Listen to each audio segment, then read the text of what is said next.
বিভিন্ন ব্যানারে করলে অনেক সময় একটা ঐক্যবদ্ধ রূপ ধরা পড়ে না।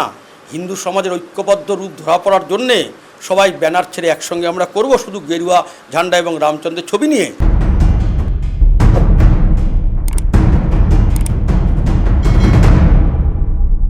দেখুন, আমরা জোর দিয়ে বলতে পারি আমাদের হিন্দু সংহতির রামনবমীর মিছিলে কোনো অশান্তি হবে না। 2025-এ রামনবমী অবশ্যই সর্বাধিক গুরুত্বপূর্ণ, অত্যন্ত গুরুত্ব দিয়ে করা দরকার, কারণ হিন্দু সমাজের ঐক্যবদ্ধ শক্তি দেখাবার দরকার আছে।